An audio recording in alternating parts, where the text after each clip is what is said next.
Hello students. तो आज आपका स्वागत है हमारे यूट्यूब चैनल एडुजाइट ट्यूटोरियल्स में। तो आज हम देखने वाले हैं issues in 12th century world history second, जिसका एक टॉपिक है विशाखा बनाम राजस्थान सरकार 1997।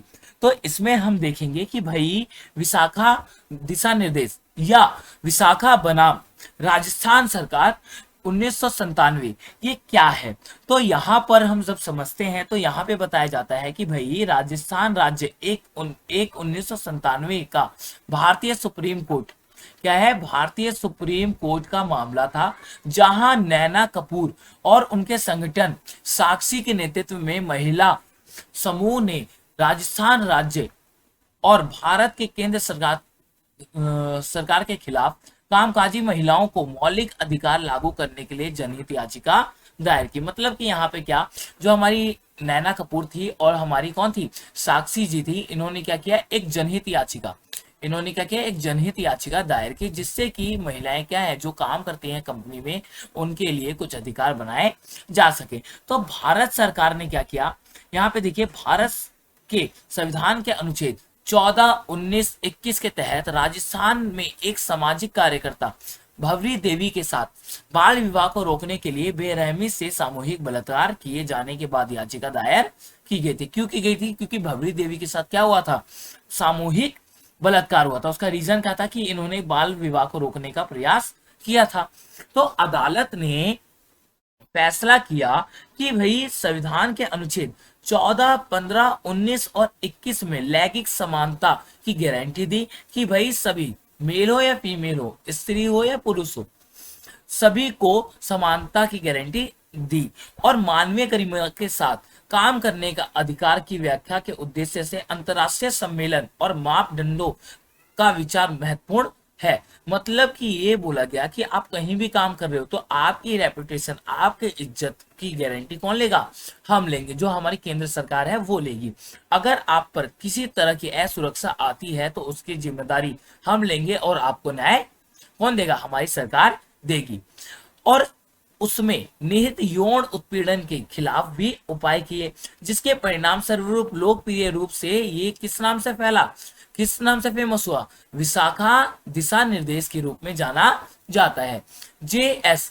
वर्मा, सुजाता मनोहर और बी.एन. कृपाल की पीठ के द्वारा किए गए अगस्त 1997 के फैसले ने कार्यस्थल पर यौन उत्पीड़न की बुनियादी परिभाषा प्रदान की और इससे निपटने के लिए दिशा निर्देश प्रदान किए।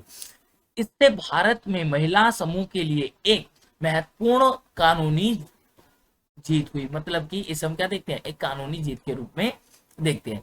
अब तक आपको समझ आ गया हो, नहीं समझ आया तो अभी मैं आपको शॉर्ट में और समझा देता हूं कि भाई होता क्या है। तो भाई जो हमारी भवरी देवी है, कौन है, जो हमारी भवरी देवी है, इनके साथ क्या होता है, इनके साथ क्या होता है, रेप होता है, इनके साथ क्या होता है, बलात्कार होता है।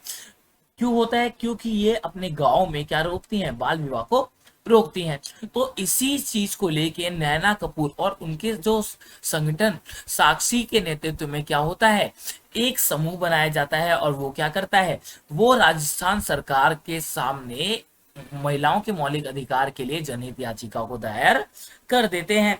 फिर इसके बाद अगर बात की जाए तो भाई क्या बोला गया है कि इसके आगे हम देखे जाए तो इसके लिए जितने भी प्रावधान, जितने भी दिशा निर्देश बनाए गए, उसे हम किस नाम से जानते हैं, विशाखा दिशा निर्देश के नाम से हम जानते हैं। तो यहाँ पे होता क्या है, 50 वर्षीय एक सामाजिक कार्यकर्ता भवरी देवी के साथ, मतलब कि समझ लिए भवरी देवी क्या थी, 50 वर्ष की उम्र थी उनकी, और वो एक क्या थी, सामाजिक कार्यकर्ता थी। उनके साथ क्या हुआ, जो उच्च और प्रभावी वर्ग के व्यक्ति ने सामूहिक बलात्कार किया, क्योंकि वह जो गांव में, जयपुर के समीप अपने गांव में बाल विवाह की प्रथा को रोकने का प्रयास करती हैं। क्या करती है, प्रयास करती है कि भाई बाल विवाह नहीं होना चाहिए, तो गलत चीज है। तो न्याय पाने के दृढ़ संकल्प के साथ भवरी देवी ने अपराधियों के खिलाफ मुकदमा दायर करवाया। उन्होंने क्या किया, उन्होंने एक मुकदमा दायर करवा दिया, जो कि ये बाल विवाह करवा रहे थे या कर रहे थे। तो भाई क्या होता है कि हालांकि उन मामलों में सभी आरोपियों को टायर कोर्ट द्वारा बरी कर दिया गया था। उन्हें क्या किया गया, टायर कोर्ट के द्वारा उन्हें छोड़ दिया गया, क्योंकि वो गांव के अधिकारी और डॉक्टर और पुलिस और सभी उनकी स्थिति को खारिज कर दिया कि भाई ऐसा कुछ तो है ही नहीं। तो ये सारा चीज क्या कर दिया, झूठा साबित कर दिया। तो इसके बाद क्या होता है कि भाई वहां के जो बड़े प्रभावी वर्ग है वो क्या करते हैं, उनके साथ बलात्कार, सामूहिक बलात्कार करते हैं। वह न्याय की खोज में क्या करते हैं, वह न्याय की खोज में क्या करते हैं, हर जगह अपील करते हैं, हर कोर्ट में, हर पुलिस स्टेशन में वो अपील करते हैं, पर उनकी बात कोई नहीं सुनता। तो इसके बाद क्या होता है हम वो देखते हैं कि भाई होता क्या है कि न्याय के इस निर्णय ने विशाखा के सामूहिक मंच के तहत विशाखा तथा अन्य बनाम राजस्थान सरकार तथा अन्य 1997 में कई महिला समूह और गैर सरकारी संगठन को सर्वोच्च न्यायालय में ये याचिका दायर करने के लिए प्रेरित किया कि भाई अब सभी लोग क्या कर रहे थे, जनहित याचिका दायर कर रहे थे कि इनके लिए महिलाओं की रक्षा सुरक्षा के लिए। तो अपनी याचिका में उन्होंने भवरी देवी के लिए न्याय की मांग की और कार्यस्थल पर यौन उत्पीड़न के विरुद्ध कार्रवाई की का अनुरोध किया कि भाई क्या करो आप कि जो यौन उत्पीड़न होता है इसके विरुद्ध आपको कार्रवाई करनी पड़ेगी। तो भाई यहाँ पे जो सर्वोच्च न्यायालय है, जो हमारा सर्वोच्च न्यायालय ने यौन उत्पीड़न को किसी एक अप्रिय हाव भाव, व्यवहार, शब्द के रूप में परिभाषित किया जो यौन प्रकृति के हो। मतलब कि समझ लीजिए, या आप किसी महिला को कोई शब्द कह रहे हैं, कोई इशारा कर रहे हैं आप, तो ये क्या है, आप उनकी रेपुटेशन के साथ क्या कर रहे हैं, खेल रहे हैं, आप उनके साथ समानता का व्यवहार नहीं कर रहे। तो ऐसे में क्या कर सकते हैं, जो महिला है आप पर केस कर सकती है। तो अब क्या होता है कि न्यायालय ने पहली बार अंतर्राष्ट्रीय मानवाधिकार विधि पत्र the convention of the animation of the confirms of discrimination against women के संदर्भ में लेते हुए दिशा निर्देश संग्रहण का निर्धारण किया, जिसे आमतौर पे हम किस नाम से जानते हैं, विशाखा दिशा निर्देश के नाम से जानते हैं। किस नाम से, विशाखा दिशा निर्देश के रूप में हम जानते हैं।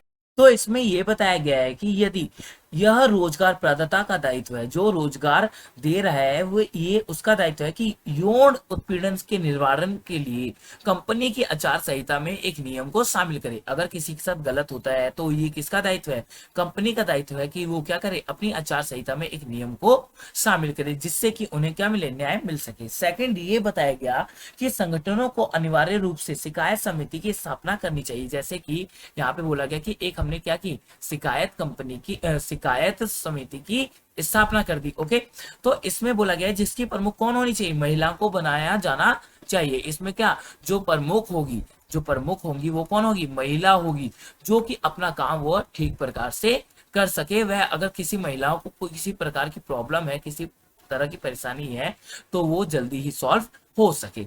सेकेंड, थर्ड ये है कि उल्लंघनकर्ताओं के खिलाफ अनुशासनात्मक कार्रवाई की जानी चाहिए जिस तथा पीड़िता को हितों की रक्षा करनी चाहिए। मतलब कि ये बताया गया है कि थर्ड में अगर कोई किसी कानून को तोड़ता है तो भाई क्या करना चाहिए, उनके खिलाफ क्या होगी, कार्रवाई होगी, कानूनी रूप से क्या होगी, कार्रवाई होगी।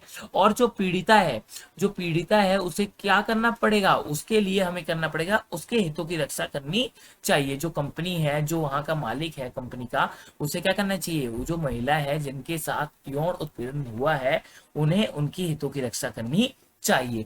फोर्थ में यह बताया गया है कि महिला कर्मचारियों को उनके अधिकारों के बारे में जागरूक करना चाहिए। मतलब कि क्या है कि यदि कोई महिला है, अगर उन्हें उनके अधिकार व नियम के बारे में पता ही नहीं है तो वो क्या कुछ कर सकती है, नहीं। तो हमें क्या करना चाहिए, जागरूक करना चाहिए, जिससे कि वह किसी की भी उनके साथ हुए दुर्व्यवहार की जो शिकायत है वो कर सके। तो भाई ये जितना भी था ये है हमारा विशाखा दिशा निर्देश।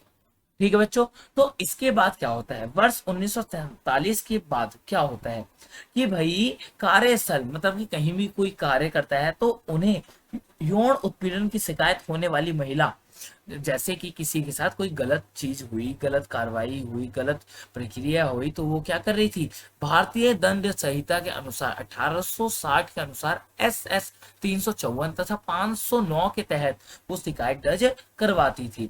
मतलब कि जो ये हमारा विशाखा दिशा निर्देश लागू हुआ उसके बाद कई महिलाओं ने अपने साथ हुए दुर्व्यवहार की शिकायत की।